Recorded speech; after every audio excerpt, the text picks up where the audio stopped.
Lions taking care of business. Taking care of business. T-Cab. They go out there and they just body bag the Browns. And it's funny. You can go back and watch my live reaction to this. There was really never a point in this game where I was genuinely nervous. Like, I was just kind of joking around the whole time. I was feeling pretty good. Like, there was no world in which the Lions were going to lose this game. Now, let's talk about some of the specifics. All right. In-game performance, it wasn't perfect. No doubt about it. I mean, just looking from a box score perspective, Goff went 16 for 27. Not amazing. 168 yards, couple of touchdowns, and a pick. So that's not good. But you did rush for 91 yards with Jahmyr Gibbs on 15 carries. That's pretty good. Jahmyr Gibbs had probably, to this point, one of the better games he's had all year. You ran for 109 yards against a very, very, very good defensive line. So that's a win. Amon-Ra had a great game. Couple of touchdowns and 70 yards for him. Jameson Williams did not have a great game. 2 catches out of 8 targets. He had a couple of bad drops in there, but he still had 40 yards. So, he managed to at least have something of an impact on his minimal catches. And then obviously on special teams, you had the Khalif Raymond return punt.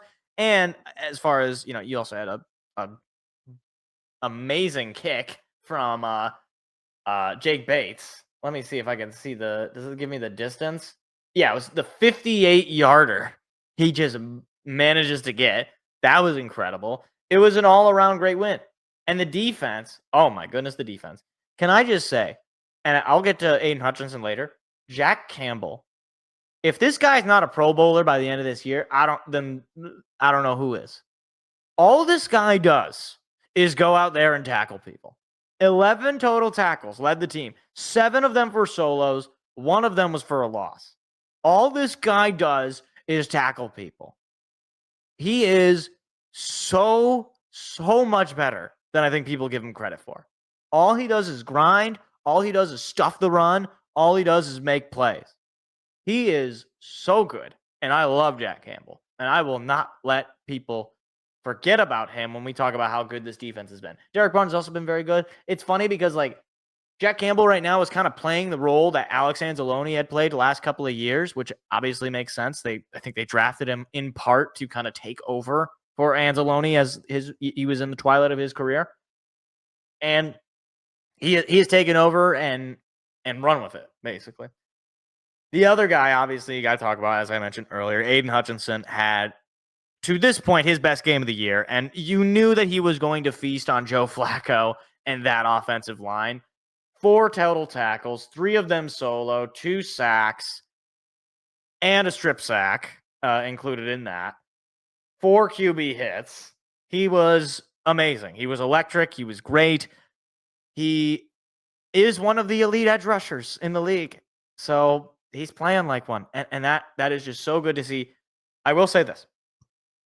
When he went down, there was a part of me that had all of the post-traumatic stress just all going into my mind. The chemicals were firing off. I was thinking, oh my gosh, is it happening again? Am I really going to have to go through this whole ordeal all over again? And then he gets up and he walks off and they show the injury. I was like, oh, he got his bell rung. like this is the thing, all right? Like, I played football when I was in elementary school, so I never got to high level high school or certainly not college football. But one of the things my dad told me, who did play high school football, was sometimes you just get your bell rung, and that was basically the nicer way of saying concussion. And obviously, Aiden Hutchinson is not concussed, but he took a shoulder pad to this kind of area, kind of near the face mask. I think he also said he kind of got hit maybe near the windpipe or in the chest area. And he got the wind knocked out of him. And he said it, and it's all right, yeah, he's fine. Literally, again, I didn't play at the high level. I don't make this out as though, oh my gosh, Mike is so experienced to play. No, but you take those kinds of hits, and they suck, and they don't feel great, but then you're up in 10 minutes, most. Maybe probably even less than that. You're up in 5 minutes. You're ready to go. So yeah, that was great. However, to switch gears a little bit away from some of the positive and maybe into some of the negative. The secondary for this team is starting to get a little beat up. Kirby Joseph with took an injury this game. He appeared to be okay. I think he came back in, but he's probably playing with something. Despite playing really well, he's had a couple of interceptions already on the year. But the big names, Terrion Arnold and DJ Reed, both of those guys probably won't be playing this upcoming Sunday against Cincinnati. That is a little bit of a concern. And the reason I say that is because Cincinnati, despite having terrible quarterback play, has very good wide receiver play. And I don't care how bad of a quarterback you are, if you're able to scheme guys that are open, short of you being blind, or in the words of a great sports analyst, is the man retarded? Retarded. You should be able to hit them. Now, granted, Jake Browning, I ask myself, is the man retarded? Especially after that last showing on Sunday. That was not good. That was very not good. Or Monday, I should say. Now, the DJ Reed thing, that's a big concern. He was probably, to this point, our best corner. And to lose him potentially for up to 4 weeks due to a hamstring injury, that's obviously not good. Terrion Arnold, on the other hand, look, you have to call it straight. He has not been great. In fact, he has not even been good for the most part. I hate seeing every time I'm calling a game and there's a big play given up or a defensive penalty. It's always in Terrion Arnold's direction.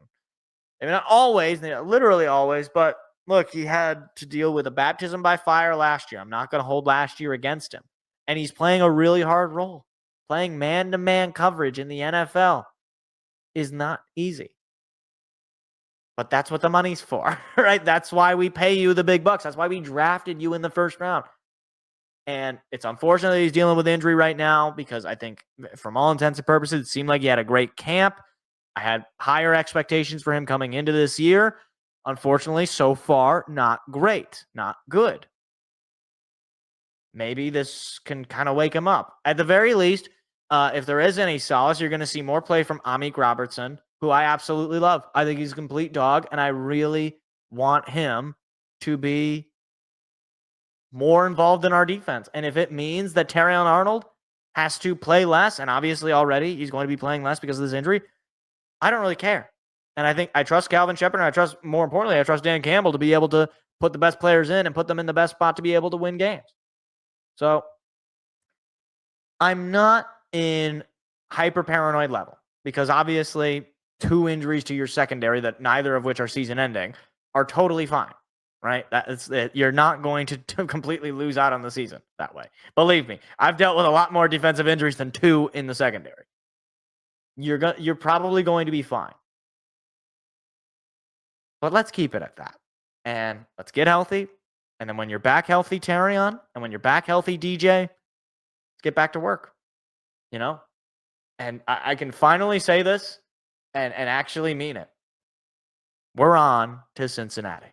Hey, YouTube, if you like clips like that, hit the like, hit the subscribe button. We've got live shows every Tuesday night. Hope to see you there.